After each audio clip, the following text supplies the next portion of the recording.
பிரதமர் நரேந்திர மோடியின் தமிழக பயணத்தில் மாற்றம் செய்யப்பட்டுள்ளது. வரும் 26ஆம் தேதி தமிழகம் வருவதாக இருந்த பிரதமர் மோடி திருவண்ணாமலை அண்ணாமலையார் மற்றும் சிதம்பரம் நடராஜர் கோவில்களில் தரிசனம் செய்ய திட்டமிட்டிருந்தார். நடராஜர் கோயிலில் இருந்து மனதின் குரல் நிகழ்ச்சியில் உரையாற்றுவதாகவும் இருந்தார். இந்த நிலையில் வேறு அலுவல்கள் காரணமாக அவரது பயணத்தில் மாற்றம் செய்யப்பட்டுள்ளது. 26ஆம் தேதிக்கு பதில் அக்டோபர் முதல் வாரத்தில் பிரதமர் சென்னைக்கு வருவார் என்று தகவல்கள் தெரிவிக்கின்றன. இதனை பாஜக வட்டாரங்களும் உறுதி செய்துள்ளன.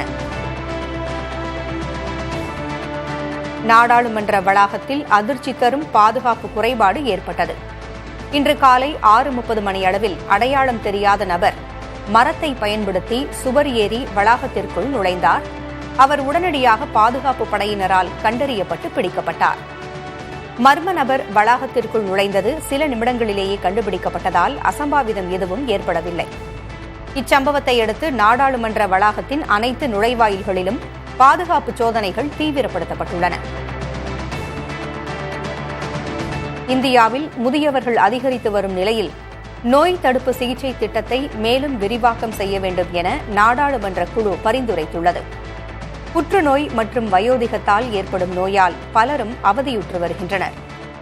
தற்போது 456 மாவட்டங்களில் நோய் தடுப்பு சிகிச்சை திட்டங்கள் உள்ள நிலையில் தேசிய அளவில் ஆரம்ப சிகிச்சை முதல் உயர் மருத்துவமனைகள் வரை இந்த திட்டம் எளிதாக கிடைக்க வழிவகை செய்ய வேண்டும் என குழு வலியுறுத்தியுள்ளது.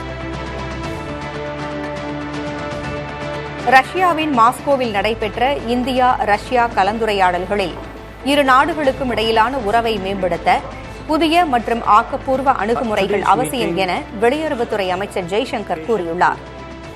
தற்போது அதிகரித்து வரும் இந்தியாவின் ரஷ்ய எண்ணெய் இறக்குமதி காரணமாக உருவான வர்த்தக சமநிலை பிரச்சினையை சரி செய்வதற்காக இந்தியாவின் வேளாண் பொருட்கள், மருந்துகள், துணி மற்றும் உற்பத்தி துறைகளில் ஏற்றுமதியை அதிகரிக்க வேண்டும் என ஜெய்சங்கர் வலியுறுத்தினார். பாமக நிறுவனர் ராமதாஸின் மூத்த மகள் ஸ்ரீகாந்திக்கு கட்சி பதவி வழங்கப்பட்டுள்ளது. பாமகவின் நிர்வாகக் குழு உறுப்பினராக ஸ்ரீகாந்தி நியமிக்கப்பட்டுள்ளார். முன்னதாக ராமதாஸ் தலைமையில் நடைபெற்ற கட்சியின் பொதுக்குழு, செயற்குழு கூட்ட மேடைகளில் ஸ்ரீகாந்தி மேடையில் அமர வைக்கப்பட்டிருந்தார். அப்போது முதலே கட்சியில் அவருக்கு பதவி வழங்கப்பட உள்ளதாக தகவல்கள் பரவி வந்தன. ராமதாசுக்கும் அன்புமணிக்கும் மோதல் நீடித்து வரும் நிலையில் அன்புமணிக்கு எதிராக ஸ்ரீகாந்தி களம் இறக்கப்பட்டிருப்பதாக அரசியல் பார்வையாளர்கள் கருதுகின்றனர். கோவை மாவட்டம் மேட்டுப்பாளையத்தைச் சேர்ந்த இளைஞர் தாவேகா மாநாட்டிற்கு செல்லும் வழியில் பட்டாசு வெடித்து கொண்டாடிய போது பலத்த காயமடைந்து மருத்துவமனையில் அனுமதிக்கப்பட்டுள்ளார். எதிர்பாராத விதமாக கையில் பட்டாசு வெடித்து சிதறிய காட்சிகள் வெளியாகியுள்ளன. இதேபோல மாநாட்டில் கலந்து கொண்டு திரும்பிய போது உளுந்தூர்பேட்டைக்கு அருகே தாவேகா தொண்டர்கள் சென்ற பேருந்து டிராக்டர் மீது மோதி விபத்திற்குள்ளானது. இந்த விபத்தில் தாவேகா நிர்வாகிகள் உட்பட 10க்கும் மேற்பட்டோர் படுகாயமடைந்தனர்.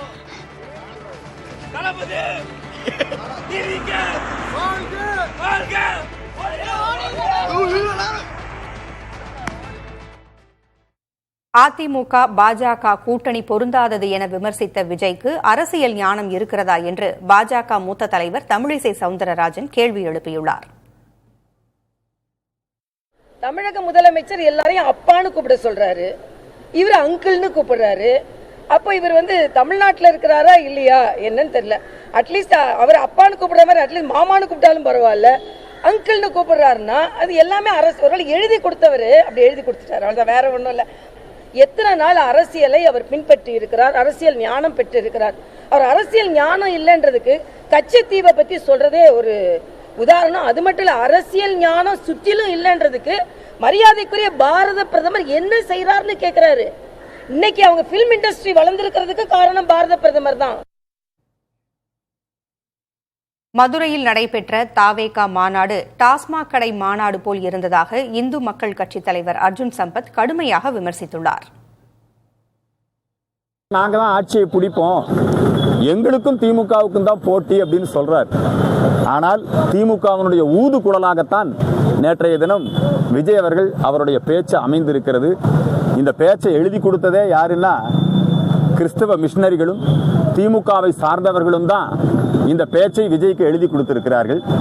அந்த மாநாடு முழுக்க முழுக்க டாஸ்மாக் கடையில் நடைபெற்ற மாநாடாகத்தான் இருக்கிறது. தென்காசியில் விவசாயத்திற்கு பாதிப்பாக இருந்த கல்லறைக்கும் கிரஷர் தற்காலிகமாக நிறுத்தி வைக்கப்பட்டது. பூலாங்குளம் பகுதியில் செயல்பட்டு வந்த ப்ளூ மெட்டல் என்கின்ற கல் அரைக்கும் கிரஷரிலிருந்து அதிக அளவிலான தூசு காற்றில் பரவி பயிர்கள் பாதிக்கப்படுவதாக விவசாயிகள் குற்றஞ்சாட்டினர். இதுகுறித்து மாவட்ட ஆட்சியர் கமல் கிஷோரிடம் விளக்கம் கேட்டபோது அவர் மாசு கட்டுப்பாட்டு வாரியத்தின் விதிகளை மீறி செயல்பட்ட ப்ளூ மெட்டல் கிரஷர் இயங்க தற்காலிகமாக தடை விதித்தார். ஆவணி மாத பிறப்பை ஒட்டி சபரிமலை கோயிலில் கடந்த 16ஆம் தேதி துவங்கிய மாதாந்திர பூஜைகள் நிறைவடைந்து நடை அடைக்கப்பட்டது. அடுத்து ஓணம் சிறப்பு பூஜைக்காக செப்டம்பர் 3ஆம் தேதி மீண்டும் நடை திறக்கப்பட்டு செப்டம்பர் 7ஆம் தேதி வரை நடை திறந்திருக்கும் என்று தெரிவிக்கப்பட்டுள்ளது. ஐசிசி தொடர்களில் இந்தியா விளையாடும் என விளையாட்டு அமைச்சகம் தெரிவித்துள்ளது. மேலும் பாகிஸ்தானில் நடைபெறும் போட்டிகளிலும் அந்த அணியுடன் இருதரப்பு தொடர்களிலும் விளையாடாது என்று விளக்கியுள்ளது. பஹல்கம் தாக்குதலுக்கு பிறகு பாகிஸ்தானுடன் இந்திய கிரிக்கெட் அணி விளையாடுவதில்லை. இதனிடையே ஆசிய கோப்பை தொடரில் ஒரே குரூப்பில் இந்தியா பாகிஸ்தான் இடம்பெற்றது. இதனால் இரு அணிகளும் மோதுமா என்ற கேள்வி எழுந்தது.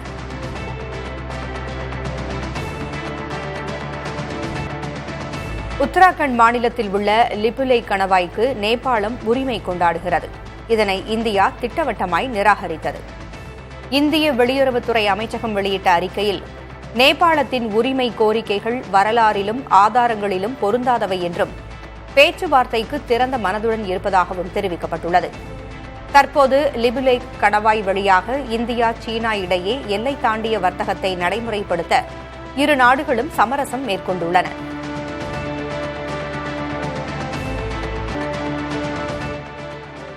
அமெரிக்காவில் இந்திய டிரைவர் ஏற்படுத்திய சாலை விபத்திற்கு பின் வெளிநாட்டு ட்ரக் டிரைவர்களுக்கு விசா வழங்குவதை அமெரிக்க அரசு தற்காலிகமாக நிறுத்தியுள்ளது.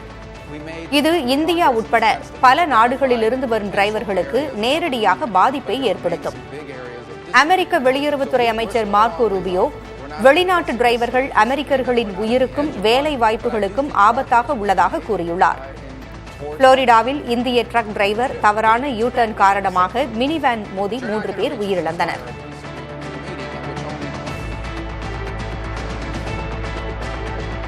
இஸ்ரேல் ஹமாஸ் போரால் காசா பகுதியில் மக்கள் பெருந்துயரத்தில் உள்ளனர். இந்நிலையில் போரை முடிவுக்கு கொண்டு வருவதற்கான பேச்சுவார்த்தையில் ஈடுபட இஸ்ரேல் பிரதமர் பெஞ்சமின் நெதன்யாகு உத்தரவிட்டுள்ளார். அனைத்து பணைய கைதிகளையும் விடுவிக்க இருப்பதாகவும் அவர் வெளியிட்ட வீடியோவில் குறிப்பிட்டுள்ளார். அதே நேரம் காசா நகரத்தை கட்டுப்பாட்டிற்குள் கொண்டு வருவதற்கான திட்டங்களை இஸ்ரேல் செயல்படுத்தும் என்றும் நெதன்யாகு கூறினார். தென் அமெரிக்கா அண்டார்டிகா கண்டங்களுக்கு இடையே உள்ள ரேக் பகுதியில் சக்தி வாய்ந்த நிலநடுக்கம் ஏற்பட்டுள்ளது. ரிக்டர் அளவில் 7.4 பதிவாகியுள்ளதால் ராட்சத கடல் அலைகள் தோன்றியுள்ளன. குறிப்பாக சிலி மற்றும் அர்ஜென்டினா நாடுகளுக்கு தற்போது சுனாமி எச்சரிக்கை விடுக்கப்பட்டுள்ளது. கடந்த மாதம் ரஷ்யா மற்றும் ஜப்பானில் ஏற்பட்ட சக்தி வாய்ந்த நிலநடுக்கம் காரணமாக சுனாமி தாக்கியது குறிப்பிடத்தக்கது. 50 லட்சம் குடும்பங்களுக்கு மின்சாரம் வழங்கும் வகையில் திபெத்தில் உலகின் மிகப்பெரிய சூரிய மின் உற்பத்தி ஆலையை சீனா அமைத்து வருகிறது. 610 சதுர கிலோமீட்டர் பரப்பளவில் அமையவுள்ள இந்த ஆலை 43,000 மெகாவாட் மின்சாரத்தை உற்பத்தி செய்யும் என்று எதிர்பார்க்கப்படுகிறது. பருவநிலை மாற்றத்தை கட்டுப்படுத்த கார்பன் பசுமையில்ல வாயு உமிழ்வை பூஜ்ஜியமாக்கும் இலக்கை எட்டுவதற்காக சீனா இந்த திட்டத்தில் தீவிரம் காட்டி வருகிறது. செயற்கை நுண்ணறிவு தொழில்நுட்ப நிறுவனமான ஓபன் ஏஐ தனது முதல் இந்திய அலுவலகத்தை டெல்லியில் திறக்க உள்ளதாக அறிவித்துள்ளது. இந்தியாவில் தனது செயல்பாடுகளை விரிவுபடுத்தவும் உள்ளூர் தேவைகளுக்கேற்ப தொழில்நுட்பங்களை மேம்படுத்தவும் இந்த நடவடிக்கையை எடுத்துள்ளது. அமெரிக்காவுக்கு பிறகு ஓபன் ஏஐயின் பயனர்கள் அதிகம் உள்ள 2வது பெரிய சந்தையாக இந்தியா உள்ளது. இதன் ஒரு பகுதியாக இந்திய மாணவர்களுக்கும் டெவலப்பர்களுக்கும் கல்வி மாநாடு மற்றும் டெவலப்பர் தின நிகழ்ச்சிகளை நடத்தவும் ஓபன் ஏஐ திட்டமிட்டுள்ளது. கடலூர் மாவட்டம் வளையமாதேவி கிராம மக்கள் என்எல்சி தலைமை அலுவலகத்தை முற்றுகையிட்டு போராட்டத்தில் ஈடுபட்டனர். கடந்த வாரம் என்எல்சி சுரங்க விரிவாக்க பகுதியில் கிராம மக்கள் மீது மத்திய தொழில் பாதுகாப்பு படை வீரர் தாக்குதல் நடத்தியதாக கூறி இந்த போராட்டம் நடத்தப்பட்டது. தாக்குதல் நடத்தியவர் மீது நடவடிக்கை எடுக்க கோரி முழக்கங்கள் எழுப்பப்பட்டன.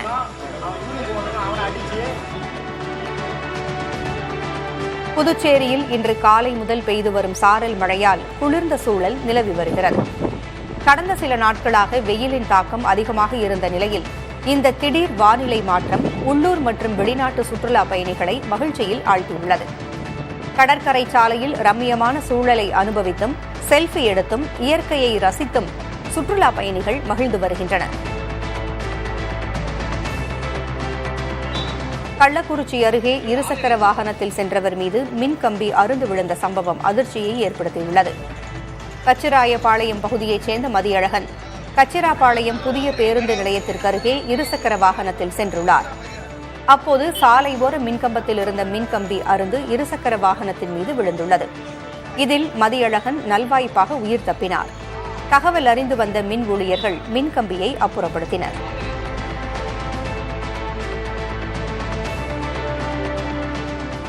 நீலகிரியில் குழந்தைகளுக்கு பாலியல் தொந்தரவு அளித்ததாக அரசு பள்ளி ஆசிரியர் கைது செய்யப்பட்டார்.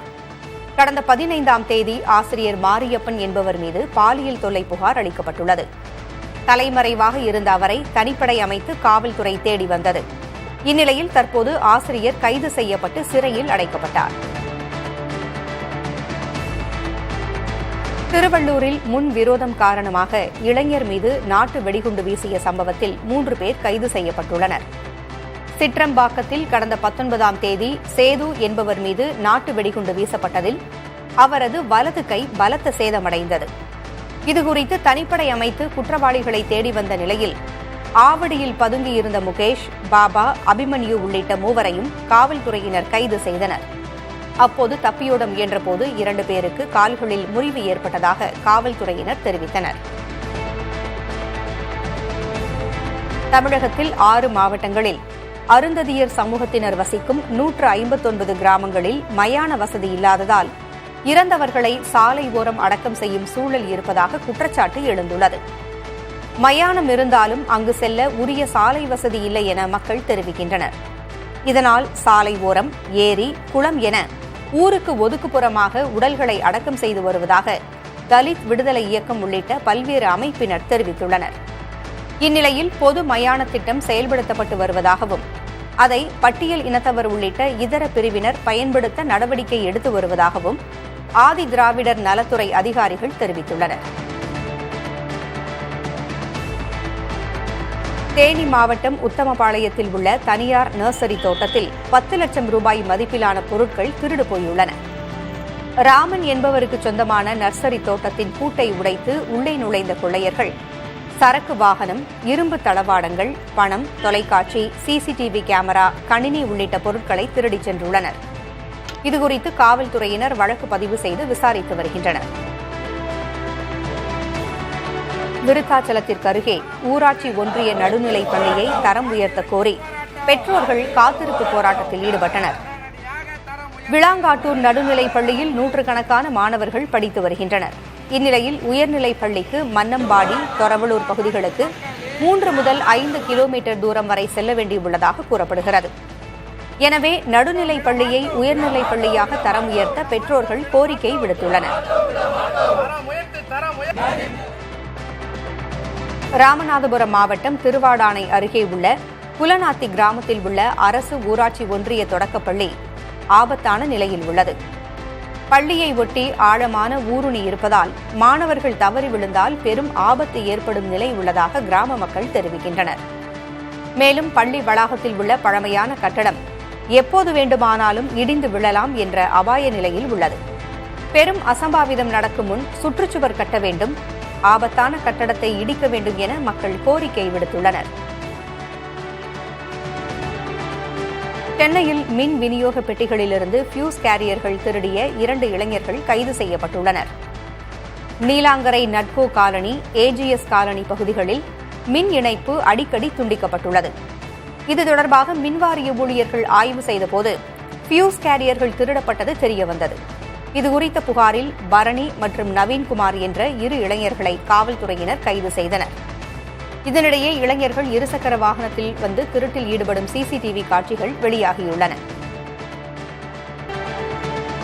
சீர்காழி நகராட்சி அலுவலக வாயிலில் குப்பை அகற்றும் பணி தொடர்பாக ஒப்பந்த தூய்மை பணியாளர்கள் திடீர் தர்ணா போராட்டத்தில் ஈடுபட்டனர்.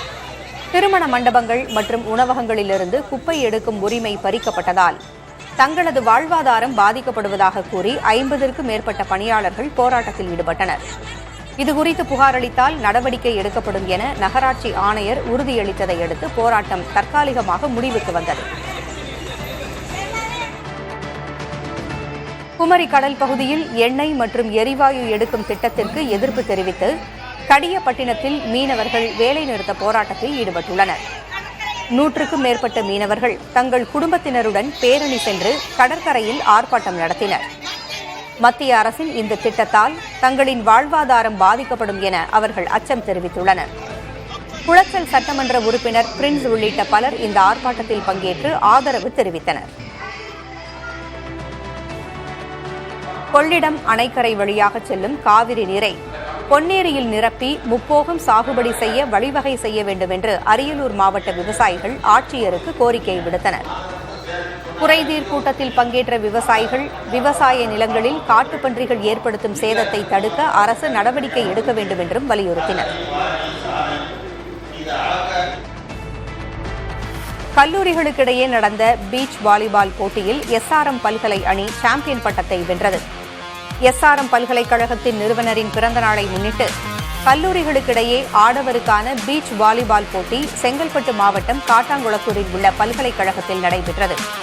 இதில் சென்னை மாவட்டத்திலிருந்து 10க்கும் மேற்பட்ட கல்லூரி அணிகள் கலந்து கொண்டன. விறுவிறுப்பாக நடந்த இறுதிப் போட்டியில் எஸ்ஆர்எம் பல்கலை அணி 21-14, 21-13 என்ற செட் கணக்கில் எஸ்ஆர்எம் ப்ளூ அணியை வீழ்த்தியது.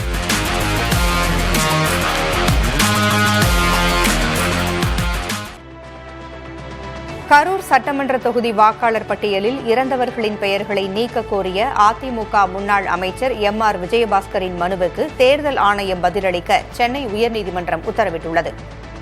வீடு வீடாக சென்று வாக்காளர் பட்டியலை சரிபார்க்க வேண்டியது வாக்குச்சாவடி அளவிலான அதிகாரிகளின் கடமை என்றும், பெரும்பாலான வாக்குச்சாவடி அளவிலான அதிகாரிகளாக திமுகவினரே நியமிக்கப்பட்டிருப்பதாகவும் மனுவில் குற்றஞ்சாட்டியுள்ளார். நீலகிரி மாவட்டம் மேட்டுப்பாளையத்திற்கு அருகே கிராமத்திற்குள் நுழைந்த ஒற்றை காட்டு யானையால் கிராமவாசிகள் அச்சமடைந்துள்ளனர். குன்னூர் மேட்டுப்பாளையம் தேசிய நெடுஞ்சாலையின் ஓரத்தில் பலாப்பழ சீசன் துவங்கியுள்ளதால் காட்டு யானைகள் உணவு மற்றும் தண்ணீர் தேடி மலைப்பாதையில் சுற்றி வருகின்றன. இந்நிலையில் பழங்குடியின மக்கள் வசிக்கும் குறும்பாடி கிராமத்தின் குடியிருப்பு பகுதிக்குள் ஒற்றை காட்டு யானை நுழைந்தது. இதனால் அப்பகுதியில் வசிக்கும் மக்கள் அச்சத்தில் உள்ளனர். உதகை அரசு தாவரவியல் பூங்கா நுழைவாயில் அருகே உள்ள தேநீர் கடை கதவை உடைத்து கரடி ஒன்று உணவுப் பொருட்களை உட்கொண்ட சம்பவம் பரபரப்பை ஏற்படுத்தியுள்ளது. வண்டிச்சோலை, வண்ணாரப்பேட்டை, கிளன்ராக் உள்ளிட்ட பகுதிகளில் கரடிகள் நடமாட்டம் அதிகரித்துள்ளதால் அப்பகுதி மக்கள் அச்சமடைந்துள்ளனர். இதன் காரணமாக அப்பகுதிகளில் வனத்துறையினர் தீவிர கண்காணிப்பு பணியில் ஈடுபட்டுள்ளனர். கன்னியாகுமரி மாவட்டம் மயிலாடி அருகே மருமகன் தலையில் கல்லை போட்டு கொலை செய்த மாமனார் கைது செய்யப்பட்டார். சிபின் சகாயஷீலா தம்பதிக்கிடையே அடிக்கடி குடும்ப தகராறு ஏற்பட்டு வந்த நிலையில் மனைவி சகாயஷீலா கடந்த சில நாட்களாக தனது பெற்றோர் வீட்டில் இருந்து வந்துள்ளார். இந்நிலையில் கடந்த 19ஆம் தேதி மனைவியை அழைத்து வருவதற்காக சென்ற சிபினுக்கும் அவரது மாமனார் ஞானசேகருக்கும் இடையே வாக்குவாதம் ஏற்பட்டது. இதனால் ஞானசேகர் ஆத்திரத்தில் சிபினை கொலை செய்துள்ளார். திருவாரூர் மாவட்டம் மன்னார்குடியில் 19 வயதிற்கு உட்பட்டோருக்கான மாநில அளவிலான கைப்பந்து போட்டிகள் தொடங்கின. எடமேலையூர் அரசு பள்ளி வளாகத்தில் நடைபெறும் கைப்பந்து போட்டியில் சென்னை, திருச்சி, கோவை உள்ளிட்ட 12 மாவட்டங்களைச் சேர்ந்த வீரர் வீராங்கனைகள் பங்கேற்றுள்ளனர். 3 நாட்கள் நடைபெறவுள்ள போட்டியில் வெற்றி பெறும் அணியினருக்கு ரொக்கப் பரிசும் சுழல் கோப்பையும் வழங்கப்பட உள்ளது. சென்னை பாடி மேம்பாலம் அருகே குவிந்துள்ள குப்பைகளால் சுகாதார சீர்கேடு ஏற்பட்டுள்ளது. சென்னை பெருநகர் வளர்ச்சி குழுமம் சார்பில் பாடி, வடபழனி உள்ளிட்ட இடங்களில் சுமார் 11 கோடி ரூபாய் மதிப்பில் மேம்பாலங்களின் கீழ் அழகுபடுத்தப்பட்டது. இந்நிலையில் அம்பத்தூர் மண்டலத்திற்கு உட்பட்ட 88வது வார்டு குப்பைகள் அனைத்தும் பாடி மேம்பாலத்திற்கு கீழ் சேகரிக்கப்பட்டு வருகின்றன.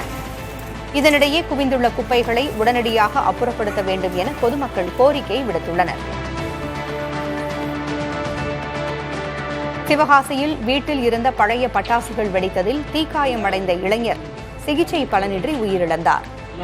சிவகாசி அம்மன் கோவில்பட்டியைச் சேர்ந்த 27 வயது கௌதம் மது அருந்துவிட்டு பீடியுடன் உறங்கிய போது தீ விபத்து ஏற்பட்டு அறை முழுவதும் எரிந்து சேதமடைந்தது. தீயணைப்புத் துறையினர் தீயை அணைத்தாலும் கௌதம் 90% தீக்காயங்களோடு மருத்துவமனையில் அனுமதிக்கப்பட்டுள்ளார்.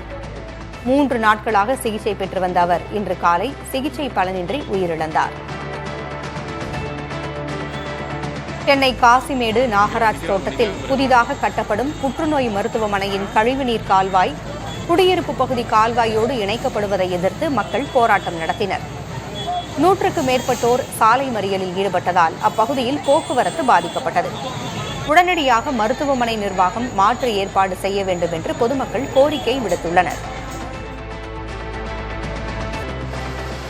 சென்னையின் குடிநீர் தேவைக்காக ஆந்திர மாநிலம் கண்டலேறு அணையிலிருந்து தண்ணீர் திறக்கப்பட்டுள்ளது.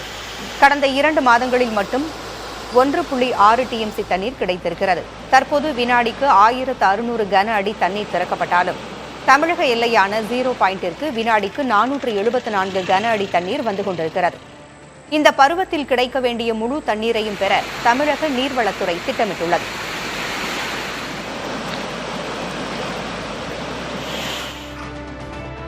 நீலகிரி மாவட்டம் ஓவேலி பகுதியில் ராதாகிருஷ்ணன் என்று பெயரிடப்பட்ட காட்டு யானையின் நடமாட்டத்தால் மக்கள் அச்சத்தில் உள்ளனர். இதுவரை 10க்கும் மேற்பட்டவர்களை தாக்கிக் கொன்ற இந்த யானையை அடர் வனத்திற்குள் அனுப்ப வேண்டும் என பொதுமக்கள் கோரிக்கை விடுத்தனர். பாரதி நகர் பகுதியில் சுற்றி வரும் இந்த யானை மக்கள் வசிக்கும் பகுதிக்குள் வராமல் தடுக்க வனத்துறையினர் 24 மணி நேரமும் கண்காணித்து வருகின்றனர். செங்குன்றத்திற்கு அருகே சுமார் 1 கோடி ரூபாய் மதிப்பிலான நில மோசடி வழக்கில் 2 கைது செய்யப்பட்டுள்ளனர். ரசாயன வியாபாரியான ஹேமந்த்குமார் ஜெயின் என்பவரிடம் ஆள்மாறாட்டம் செய்து நிலத்தை பத்திரப்பதிவு செய்த வழக்கில் இளையராஜா மற்றும் ஆனந்த்குமார் ஆகியோரை ஆவடி மத்திய குற்றப்பிரிவு காவல்துறையினர் கைது செய்து சிறையில் அடைத்தனர். மேலும் இந்த மோசடி கும்பலுடன் தொடர்புடைய மற்றவர்களை காவல்துறையினர் தேடி வருகின்றனர். தேனி மாவட்டம் ஆண்டிப்பட்டி பேரூராட்சி தலைவர் சந்திரகலாவிற்கு எதிரான நம்பிக்கையில்லா தீர்மானம் தோல்வியடைந்தது. வார்டு பகுதிகளில் வளர்ச்சிப் பணிகள் செய்யவில்லை என 15 கவுன்சிலர்கள் குற்றஞ்சாட்டிய நிலையில் ரகசிய வாக்கெடுப்பு நடத்த உத்தரவிடப்பட்டது. ஆனால் திமுக, அதிமுக உள்ளிட்ட கட்சிகளைச் சேர்ந்த எந்த கவுன்சிலரும் வாக்கெடுப்பில் கலந்து கொள்ளவில்லை. இதனால் தீர்மானம் தோல்வியடைந்த நிலையில் சந்திரகலா தொடர்ந்து பேரூராட்சி தலைவராக நீடிப்பார் என அறிவிக்கப்பட்டது. அதிமுக பரப்புரை கூட்டத்தில் பங்கேற்று திரும்பிய போது விபத்தில் சிக்கி உயிரிழந்த கிருஷ்ணகிரி மாவட்டம் கீழ்மயிலம்பட்டியைச் சேர்ந்த தங்கராஜின் குடும்பத்திற்கு அக்கட்சி நிதியிலிருந்து 10 லட்சம் ரூபாய் உதவித்தொகை வழங்கப்பட்டது. கடந்த 12ஆம் தேதி பழனிசாமியின் கூட்டத்தில் பங்கேற்றுவிட்டு திரும்பியவர்களின் வாகனம் விபத்திற்குள்ளானது. 9 நாட்கள் சிகிச்சைக்கு பிறகு உயிரிழந்த தங்கராஜின் குடும்பத்தினரை சந்தித்து MP தம்பிதுரை ஆறுதல் கூறினார்.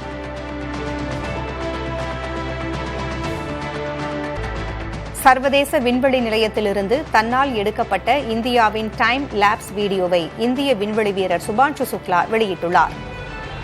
சர்வதேச விண்வெளி நிலையம் இந்தியாவின் கிழக்கு கடற்கரைக்கு மேல் பயணிக்கையில் இந்த வீடியோவை அவர் பதிவு செய்துள்ளார். அதில் மின்னல் தெறிக்கும் மழை மேகங்கள், இமயமலை பகுதி உள்ளிட்டவை பதிவாகியுள்ளன. தனது பதிவை அவர் இயற்கை கூறுகளின் மனதை மயக்கும் நடனம் என்று வர்ணித்துள்ளார்.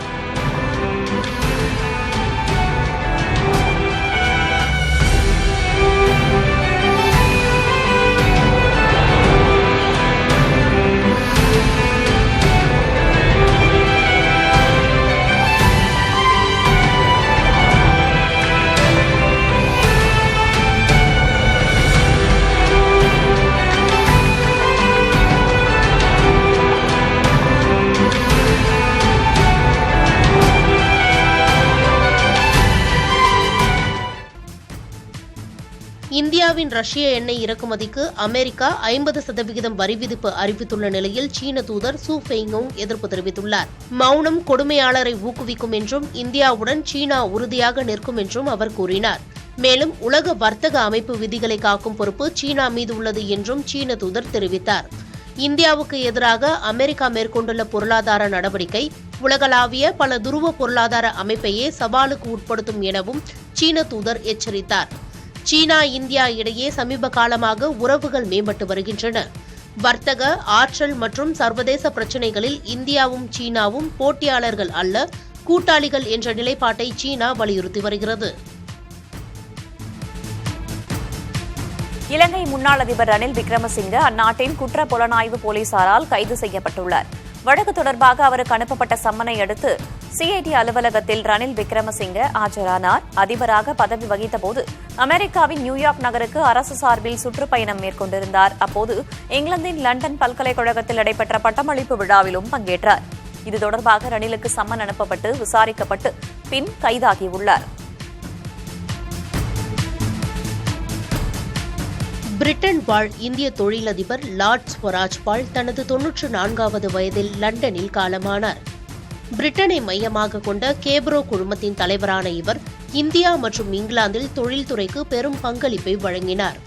1975இல் இதற்காக இந்தோ பிரிட்டிஷ் நிறுவனத்தை தொடங்கி அதன் தலைவராக செயல்பட்டார். தனது மறைந்த மகள் அம்பிகா நினைவாக அம்பிகா பால் அறக்கட்டளையை நிறுவி குழந்தைகள் நலன் மற்றும் கல்விக்காக மில்லியன் கணக்கில் நிதியளித்தார். பிரிட்டனின் பிரபுக்கள் சபையில் உறுப்பினராக இருந்து வர்த்தகம், கல்வி மற்றும் தொழில் முனைவு தொடர்பான குழுக்களில் தீவிரமாக பங்களித்தார். இந்திய நிறுவனங்களை கையகப்படுத்த இவர் 1980களில் மேற்கொண்ட முயற்சிகள் இந்திய பெருநிறுவன வரலாற்றில் முதல் விரோத கையகப்படுத்தல் முயற்சிகளில் ஒன்றாக கருதப்பட்டு அதன் விளைவாக பெருநிறுவன நிர்வாகத்தில் பல சீர்திருத்தங்கள் மேற்கொள்ளப்பட்டன. இவருக்கு 1983இல் இந்திய அரசாங்கத்தால் பத்மபூஷன் விருது வழங்கப்பட்டது.